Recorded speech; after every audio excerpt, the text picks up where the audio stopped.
So we are going to go ahead and get started. Good afternoon, everyone. Welcome to the webinar, Choosing Childcare, 5 Tips for Parents. We are looking forward to hearing from our expert today and wanted to introduce who I am myself. My name is Elizabeth Aloni. I'm with Schneps Media. Schneps Media is the largest local publisher in the New York metro area. We publish over 80 newspapers, magazines, websites, webinars, podcasts, and events throughout Queens, Brooklyn, the Bronx, Manhattan, Westchester, Long Island, the East End, Philadelphia, and even Palm Beach, Florida. So today we are thrilled to welcome and be able to talk about something so important, because choosing the right childcare provider for your family can be stressful. And our panelist is here to help. We're going to get tips to use and mistakes to avoid when choosing a quality childcare program. So let me introduce our expert panelist, Robin Leon. Welcome, Robin. Thanks for having me. I'm so excited to be here. Absolutely. Let me tell you a little bit about Robin. She is a community relations and training manager for Au Pair in America. She has a background in early childhood education and a passion for world cultures, working with a program that helps au pairs and host families have a meaningful cultural exchange experience was a perfect fit. Robin's writing has appeared in Book Birdie, Austin Mom's blog, and Wired Mama. She's also passionate about tacos, very delicious, and pop culture, and she co-hosts a podcast about television called My TV Family. Robin lives in Austin, Texas with her husband and son. Welcome, Robin. Thanks so much for that great introduction. I appreciate it. Absolutely, absolutely. So I would love for you to share your PowerPoint and get started with giving us these great tips. Because I know that as I'm a parent myself, I have a 13-year-old son and an 11-year-old daughter, and certainly finding the right childcare is so critical. Perfect. So I love having an audience of fellow parents out there. That always helps. And I love having you as a co-host with personal experience in exactly this arena. So again, thank you, Elizabeth, for that wonderful introduction. Thanks to Schneps Media for having us here today. Welcome to everyone out there in listenerland. Thanks for taking some time out of your no doubt busy day to chat with us about choosing quality childcare. Let's face it, as Elizabeth mentioned, choosing childcare can be stressful, and we are here to help. So again, if you're just hopping on, my name is Robin Leon. I'm the Community Relations and Training Manager for Au Pair in America. As you can imagine, in my current role with Au Pair in America, I have lots of great experience working with our au pairs, working with our host families, but I do want to mention that I do have a background in early childhood education. I have done it all. I have worked for large nationwide daycare center chains. I've worked in a home-based daycare. I have been a nanny as a mom myself. I've hired babysitters. I've hired nannies. So I have lots of broad experience with all the options when it comes to childcare, and I'm so excited to be talking with you today about how you can choose childcare that is a good fit for you and your family. So without further ado, let's get to it. Okay, so again, I just want to take a moment and acknowledge that choosing childcare is a big decision. You have to consider the needs of your entire family, your needs as a parent, your needs as a professional, maybe professional goals to keep in mind, and then each child's individual needs. That is a lot for a parent to balance. Plus, I don't know about you, but parents today are busier than ever. That feels very true to me. And so making that childcare choice can feel like a stressful decision in a stressful time. So I have 2 goals for you today. One is that you walk away feeling informed about the different options in childcare, and 2, that you have a solid list of questions to ask yourself and questions to ask that potential childcare provider. And I feel like those things will help you make an informed decision and find that right fit for you and your family. And a quick side note, just keep in mind that no one form of childcare is right for everyone. And as your family grows and changes, your needs might evolve and change as well. So keep that in the back of your mind as we spend our time together today. Before we get to the secrets and solutions, I want to take a moment and talk about challenges in finding quality childcare. Au Pair in America recently surveyed American families and asked, what challenges do you face when choosing childcare? And here are some of the most popular answers. I want you to think about, does this feel familiar to you? Number one, the first challenge we heard about was childcare doesn't fit my schedule. Maybe you're that parent who's always cutting it close at pickup time at the child care center or at aftercare. Or maybe you have a schedule that changes week to week and you need something flexible and your childcare options don't feel flexible. The next thing we heard from families was what we call life's little surprises. You need help for snow days, sick days, teacher in-service days, those things that pop up that you can't always plan for, but it's so helpful to have care in place when they do pop up. And then things like balance and date nights, right? Remember date night, anyone? It's so nice to know that you have childcare covered during potentially your workday, but also to get out and about on nights and weekends as well. Another challenge in finding childcare is logistics, getting the kids to the care or the caregiver to the kids. Raise your hand if you enjoy getting a toddler dressed and out the door in the morning. Literally no one. And is there anything more frustrating than getting that phone call from your nanny who's having car trouble again? So again, from a logistics standpoint, I think that is something that parents can really relate to as a challenge. Elizabeth, do you enjoy getting a toddler bundled up and out the door? Right. No, not at all. And logistics too is about getting your kids to like their activities, because my kids are older, so they get themselves dressed, thank God. But it's getting them to where they need to be is complicated. That's right. I think logistics covers a broad variety of challenges, and I'm so glad that you brought up the getting the kids from point A to point B. We'll definitely talk about that in just a few, so thanks for sharing that. The next thing we heard from parents is, I do not have time to hire and screen these people. And so I know that takes a lot of time and energy, so hiring and screening is a challenge. And then finally, let's talk about the money, honey. The cost is really the bottom line, as they say. We all know childcare costs are on the rise, and we heard that from the parents that we spoke with. And even with rising costs, some places don't have spots for years. They have years-long wait lists to get into their program. So I'm imagining out there in listener land that this feels very familiar to you.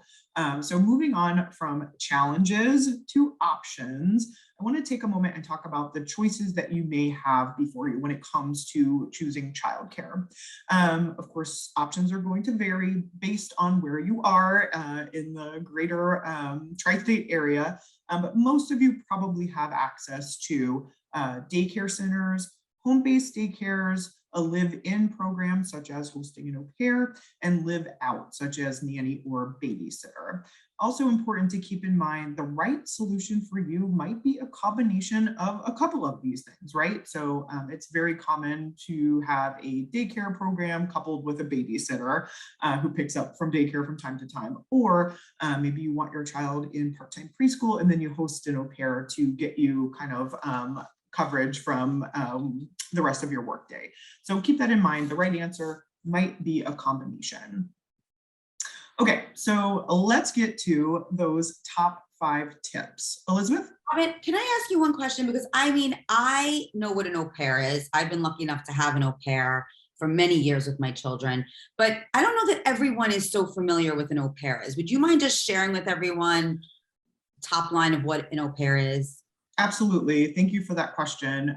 So an au pair is someone between the ages of 18 and 26, typically a young woman who lives with you as a true member of your family and helps out with childcare. It is a program that is monitored and regulated by the Department of State. It is first and foremost a cultural exchange program, but many families throughout the US of A love the cultural exchange, but also love the fact that they have flexible, affordable childcare that they can count on with someone who lives right in their home. And if you don't mind me mentioning it, I know that you have hosted an au pair yourself. And I think that folks really love the fact that it feels like a real member of their family who is there to help out with their kids. Does that feel true to your experience? Yeah, I mean, I've had over 6 au pairs and they haven't changed because I haven't liked them. It's because they do 1-year stints.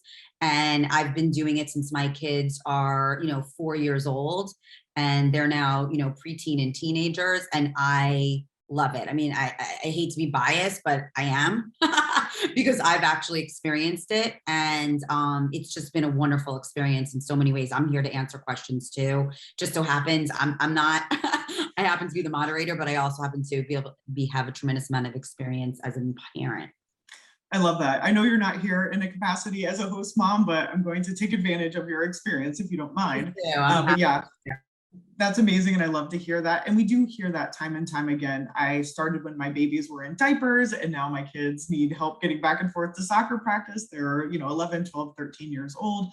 And as you mentioned, Elizabeth, I think it's really important to note the initial contract between an au pair and a host family is for 1 year. And then the au pair can apply to extend for up to an additional year. So that is helpful for folks to keep in mind as far as kind of like timeline is concerned.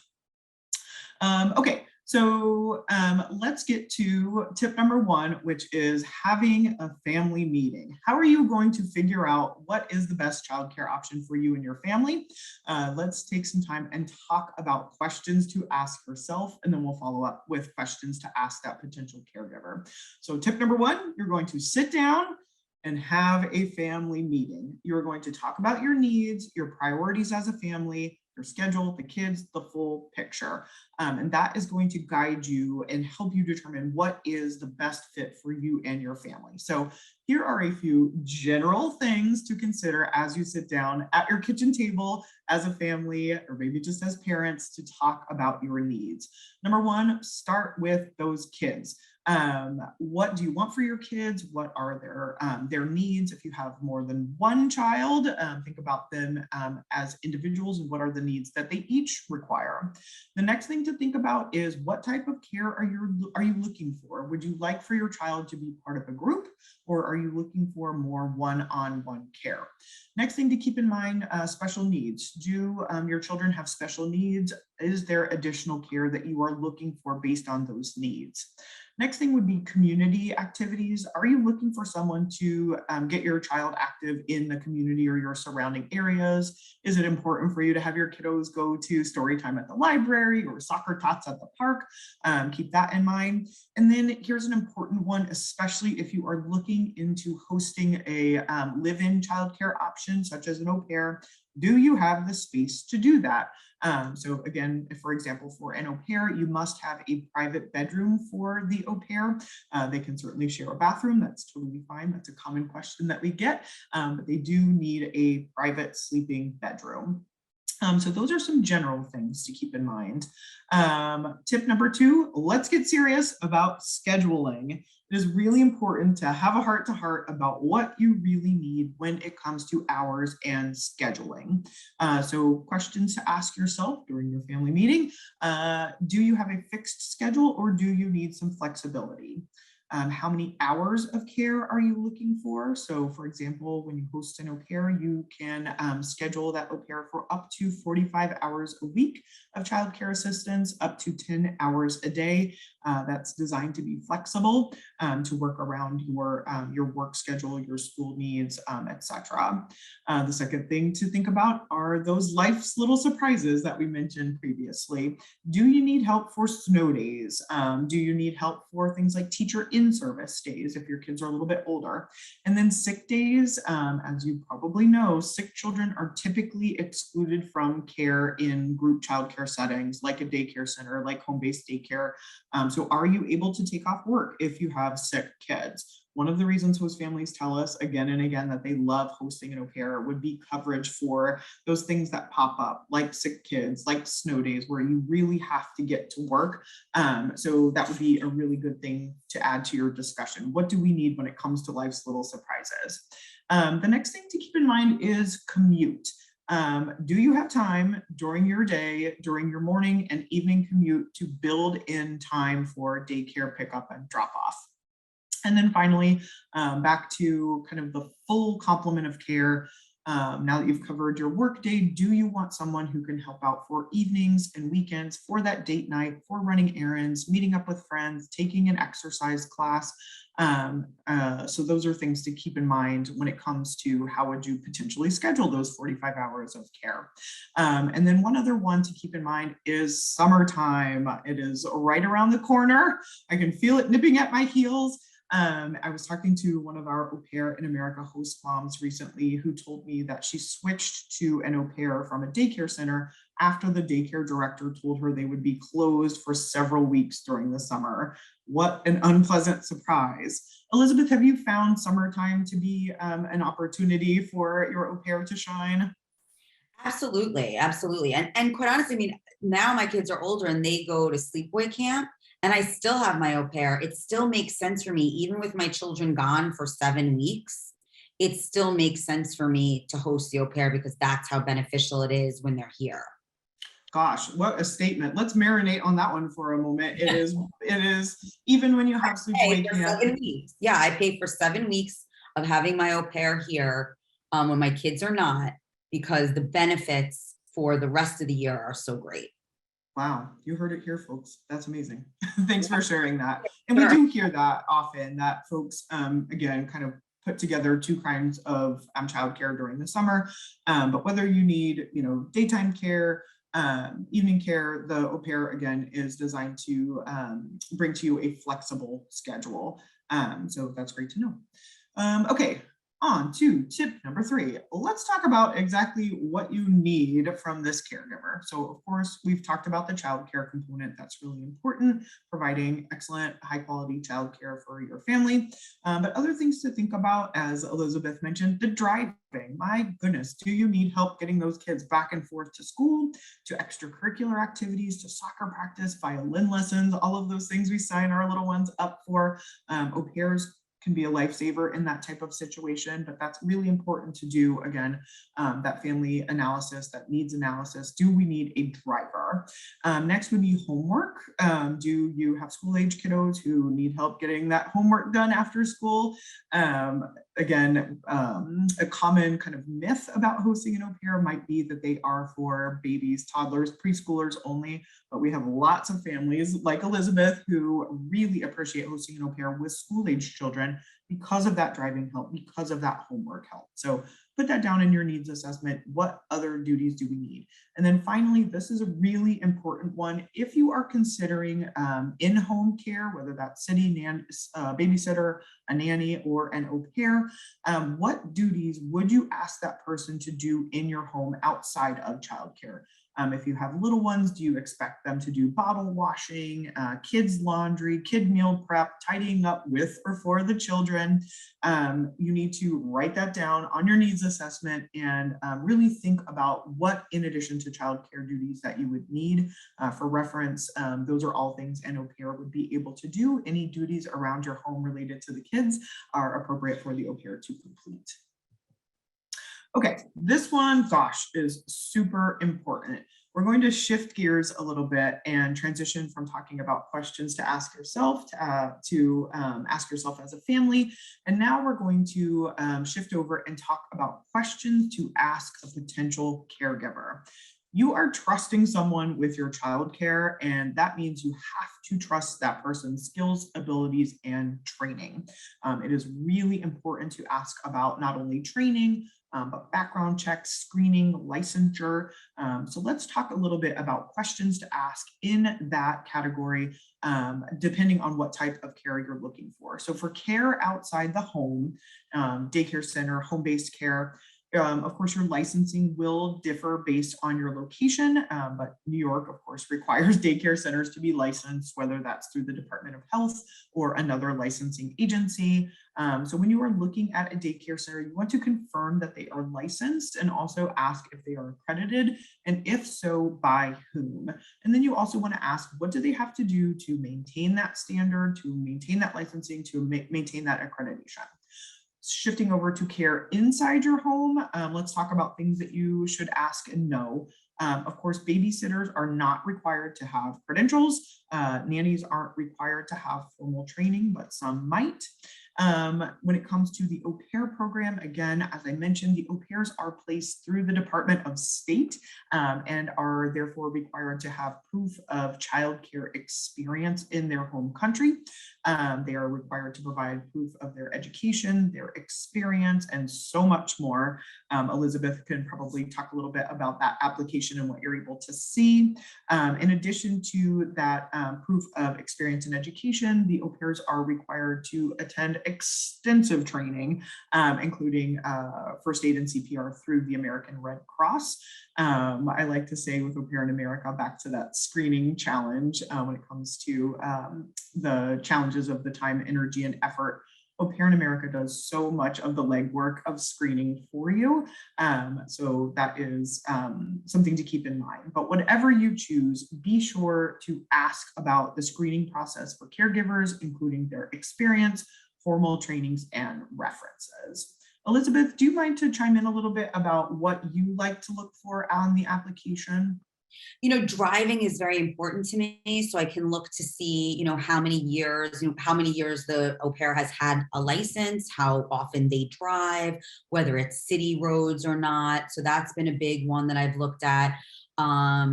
You're able to read something that they write to you to get a sense of who they are. The person who interviews them also gives you some information about that. And then I also really look at their English ability, because that's important for me. So you can find out about how well they speak. Obviously, you're going to talk to them before. I don't know if you're going to get to that, but you do talk to them before. And now with Zoom and Skype and everything else, it's like this. So you get an opportunity, but I'm able to go through those applications before I even determine whom I want to speak to, and I can just kind of base it on those basic requirements that I have. And each parent can do that the same based on what's most critical to them. I love that. Elizabeth, you are an application expert. That's fabulous. I am, actually am. And it's great. I think you hit a lot of the important points. It does give you kind of that balance between, they write a letter, they provide a sweet little video to give you a better idea of their personality, but you can also see kind of the black and white, the education, experience, driving, references, interviewers report, everything you would ever want to know about a potential caregiver, and then segue into your interview process, right? So you are able to do a live video interview with this person, ask them those hard questions, right? You really want to know, tell me more about your experience. What would you do if you were watching two children at the playground and XYZ? So yeah, I think that the application, as you mentioned, Elizabeth, really gives you a good start to figure out who you want to chat with. And then that interview is where you really get the good stuff, right? You get to start that conversation and say to yourself, does this feel like someone who I want to join my family? So thank you again for sharing your experience. That's super helpful. My pleasure. Okay, and then let's talk about total cost, or the bottom line. This is our fifth and final tip for you. Of course, you want a childcare option that is a good fit for your family, but it has to work within your budget. So a few things to consider / ask a potential provider would be, number one, daycare centers typically charge different rates based on the age group of your child, and you are going to be paying per child, whereas with a live-in option such as an au pair, the cost is per family, not per child. So again, many of our families tell us that it is truly the best of both worlds. It's flexible and affordable. The other thing to keep in mind would be additional fees. So things like activity fees, registration fees. I know some parents who got hit with supply fees that were an unpleasant surprise at their childcare center. The other thing to remember is late fees. If you are that person who's screeching into the parking lot at 6:01, a daycare center typically will charge you $1 per minute for every minute you are late. So keep that in mind as you are thinking about, again, what does my real life schedule look like? What are my needs?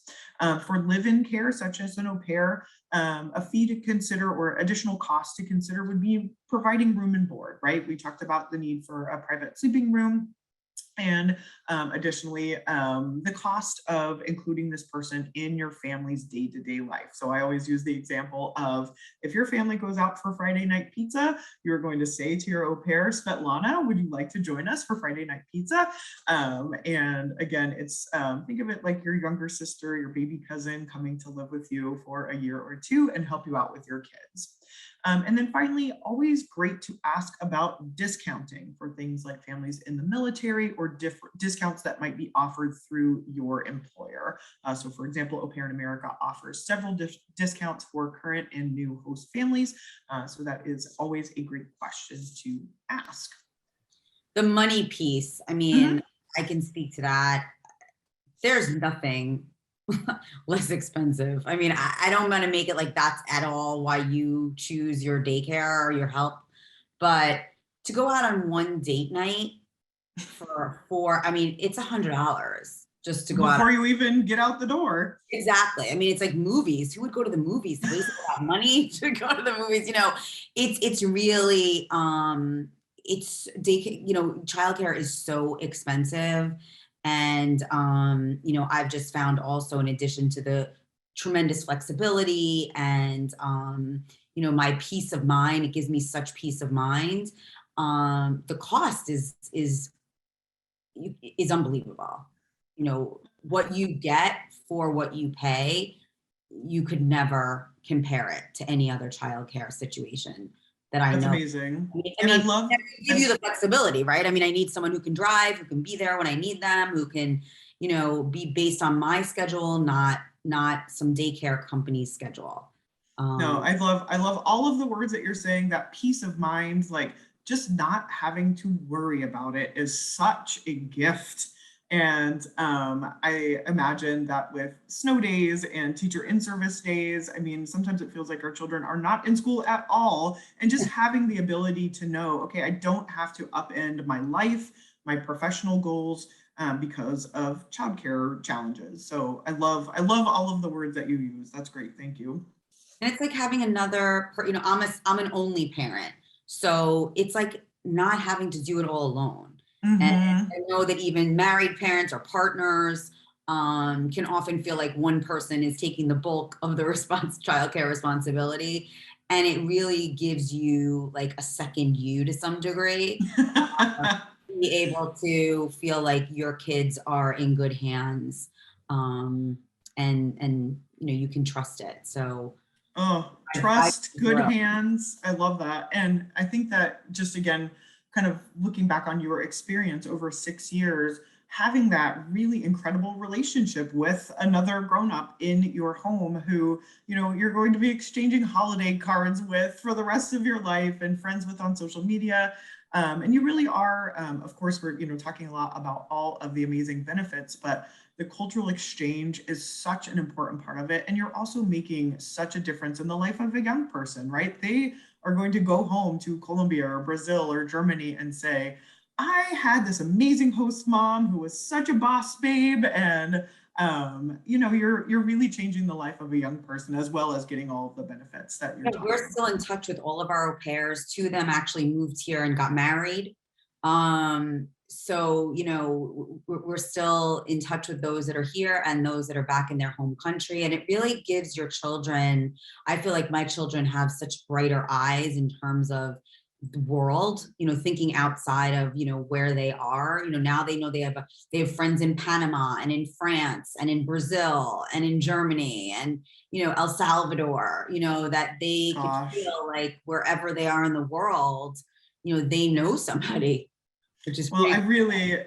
I love hearing that. And I do try to strike the balance between, again, all of the benefits from a childcare aspect, but I also love that broader view of making your children global citizens, showing them that the world is much bigger than your house, your town, your street, right?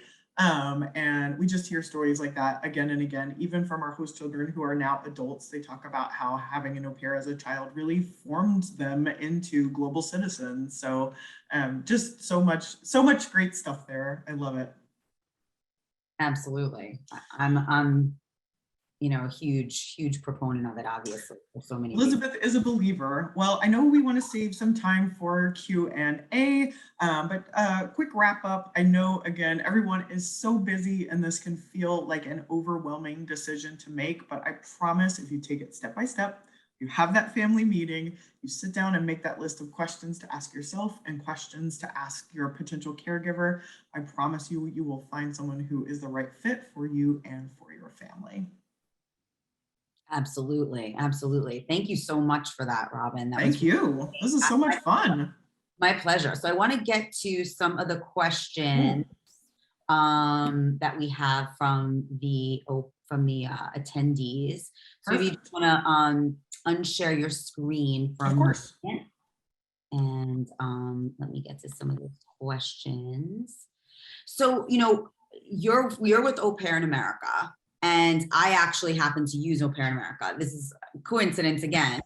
But what is the difference between the different agencies? We have a question here that came through from Betty.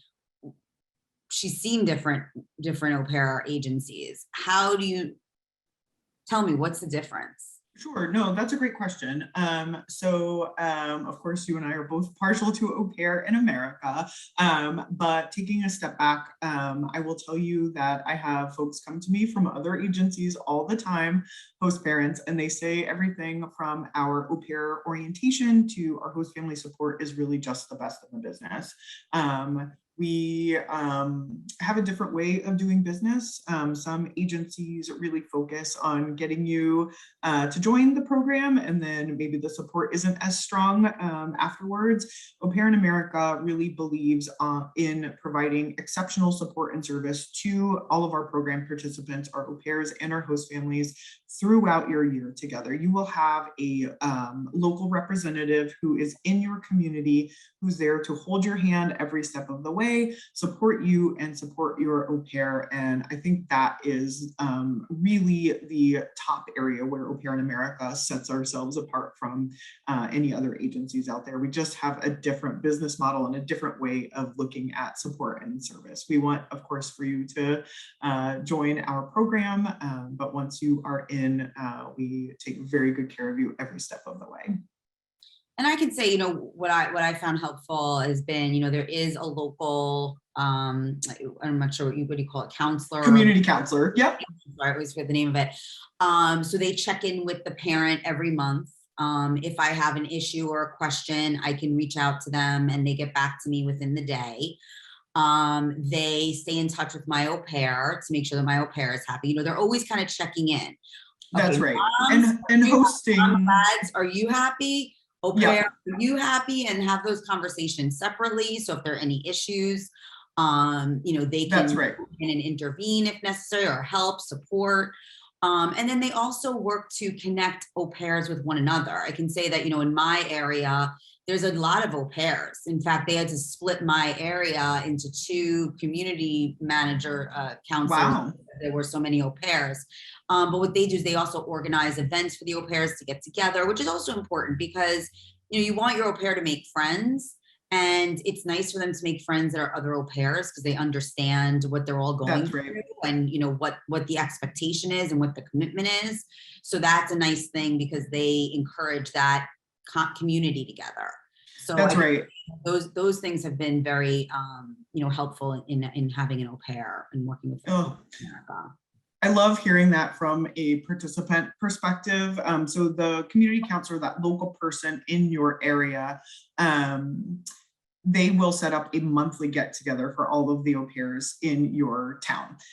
So whether it's, outdoor concert or just a coffee meetup to chat, it's something fun, educational for the au pairs to do together. That's such a common question that we hear, especially from first-time host families, is, will my au pair have friends? Because of course you want this person to be welcome in your home, but you maybe don't want her sitting next to you on the couch in her pajamas every night watching, Scandal. So it's really one of the most important jobs of a community counselor is to help that au pair find her community, find her classes to go to, make some friends, find activities to do.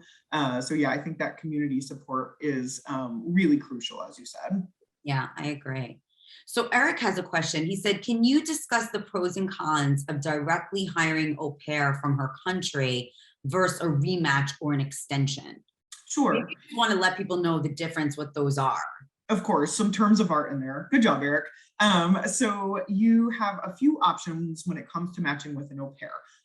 The first would be out of country, and that would be someone who is in Spain or in Colombia or somewhere in her home country looking to come to the United States for the first time. And so that would be someone who most likely does not have, has not been in the United States as an au pair.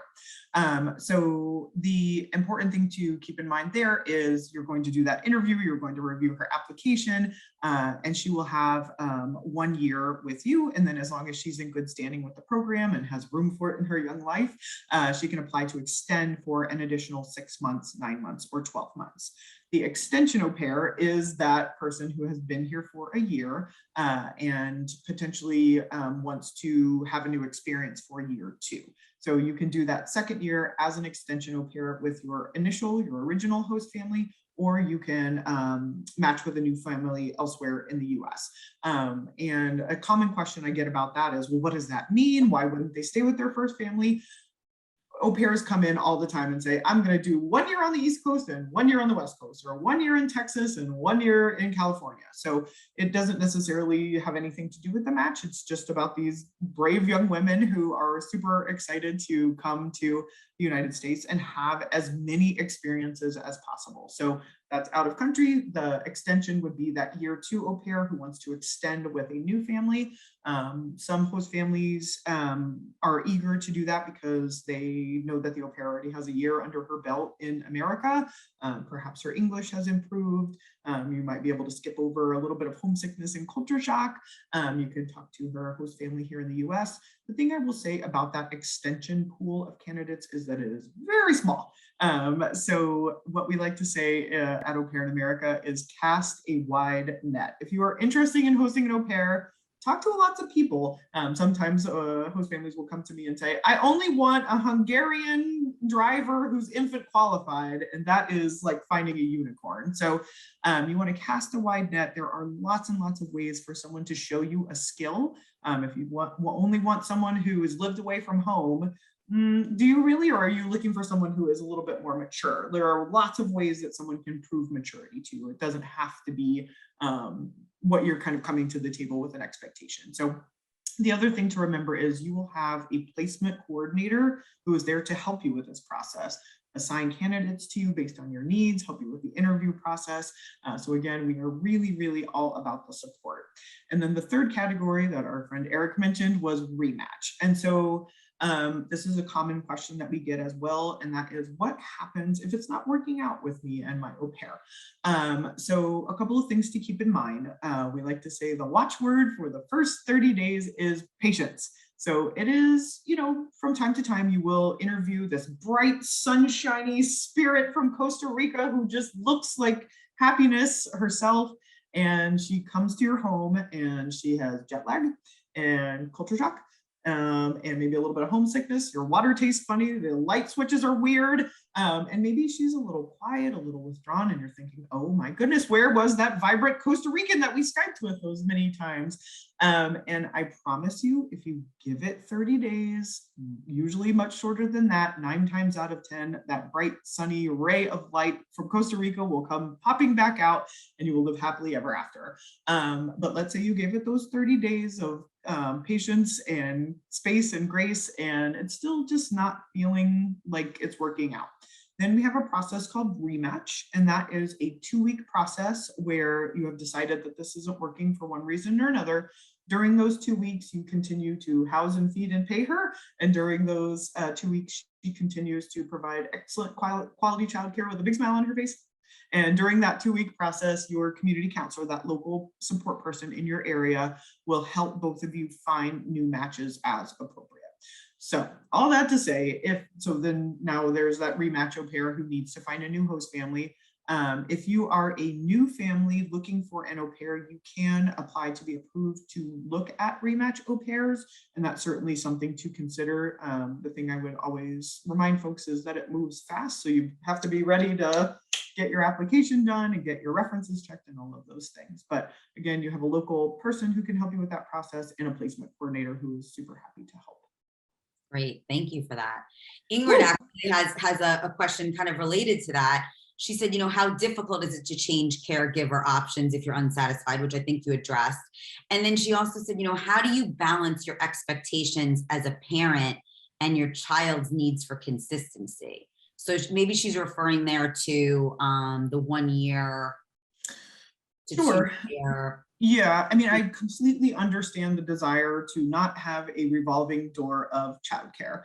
And Elizabeth, maybe you can speak to the fact that, a year or 2 years, that is a pretty long time. I mean, I see turnover in childcare centers, we see nanny and sitter turnover. A year is a really nice chunk of time to spend together. The other thing to keep in mind is that they are live-in. So you're going to have much more of a chance and time to build that relationship with that provider, right? With that au pair. So I don't know, Elizabeth, have you, I think it's always hard to say goodbye to someone who feels like a member of the family. But maybe the benefit is getting to experience different countries and cultures as well. Well, my children, as I said, they started when they were very young, maybe 4, and it was my youngest. And it was always set up from the beginning that they would be with us for a year. So first of all, I set that expectation with my children. So they were, sad to say goodbye, but excited for the new person to come, because that was the expectation of it. Also, like Robin said, they are living with you and they are wonderful and they are fabulous. But you know what? Sometimes it's nice to change because you know what? You've been with this person for a year. And, it's a nice refresh for everybody. Your children are every year going to a new teacher, every year, meeting new friends. So it also is a wonderful way for them to learn how to transition to new people, meet new people, welcome new people, say goodbye to people. They're doing it at school already. So I think it's, not that often, like you said, they are spending so much time with them. It feels so much longer than a year. And also a year in a child's life is much different than a year in our life. A year in our life is like, boom. But a year in a child's life, they change so much, they develop so much. It doesn't feel so fast to them. Absolutely. And I think you hit on something really important, and that's the communication piece. It's talking about, we're going to make a photo album for Pamela before she leaves so that she can take these memories. And then we're going to have this for you. We're going to maybe have a special going away dinner with cake, kind of doing these symbolic kind of bookend things so that the children understand. And like you said, such a skill to learn, right?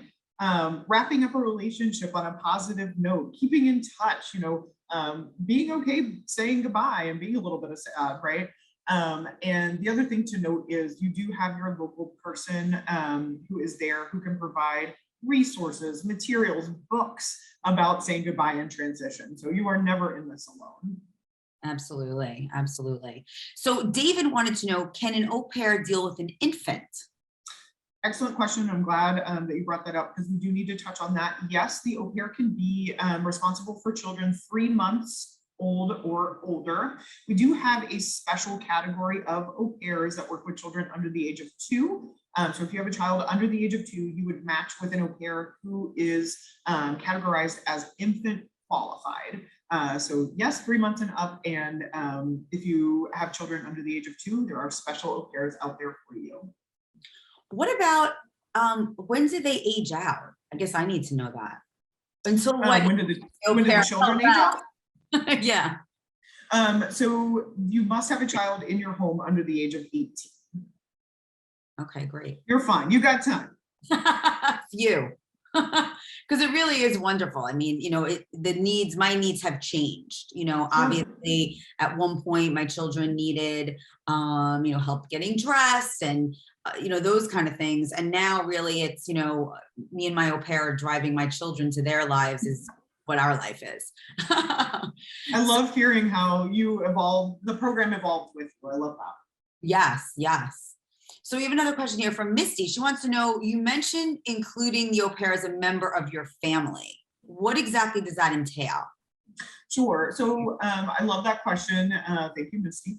I think that it's really important to keep in mind the phrase, you are welcome, but not required. So I would love to know if this has been your experience, Elizabeth, but especially when that au pair first arrives, you're going to say, hey, we're going out for Friday night pizza night. You are welcome, but not required.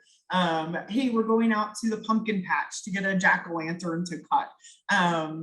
You are welcome, but not required. And I would say it's pretty typical in the beginning that she's going to want to spend that time with you. Of course, they want to recharge a little bit after they've been with young children all day. But for the most part, they want to get to know you, want to spend time with you. And then they start going to classes, they start making friends, they start getting to know the other au pairs. And then maybe they don't need to go to the pumpkin patch with you this time. Has that been your experience, kind of like the life cycle? Yeah, absolutely. I always give them, the option. And look, there are times too that, maybe it's a special occasion or, and I give them off that night. So, there is, you don't have to feel too that like anywhere your family goes, they have to go. If there is something, especially if it's a regular dinner and, I'm always inviting if I'm picking up food or if I go to Dunkin' Donuts and grab my kid a donut, I'll ask her if she wants a donut, common kindness. That's right.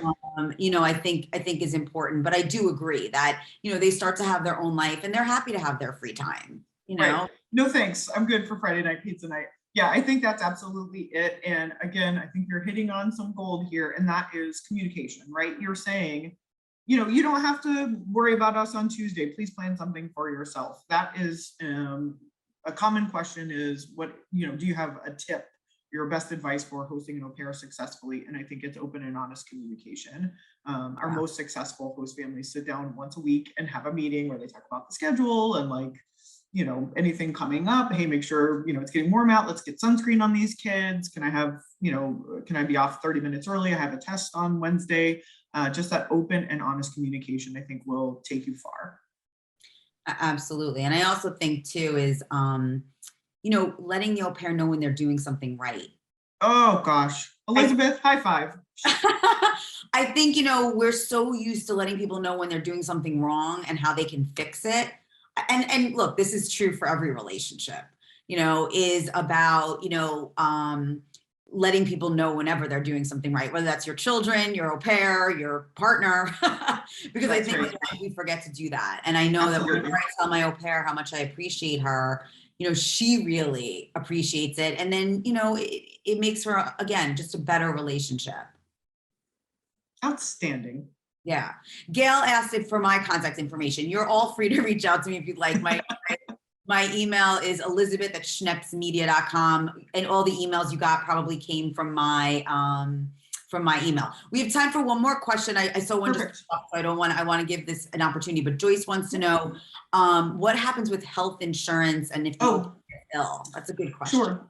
Excellent question. So every au pair comes to you with health insurance. It is for accident, illness, and injury. So I tell my au pairs that you're not coming to the US of A for, a full, you don't want to go for a full body physical while you're here. But if they get sick, ill, injured, they are covered with, it's essentially traveler's insurance.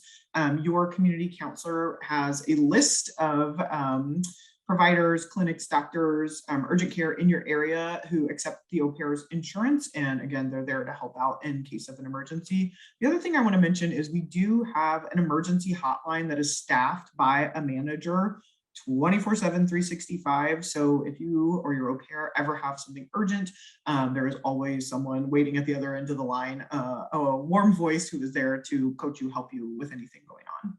That's good to know. I have to say, in all these years, thank God I've never needed it.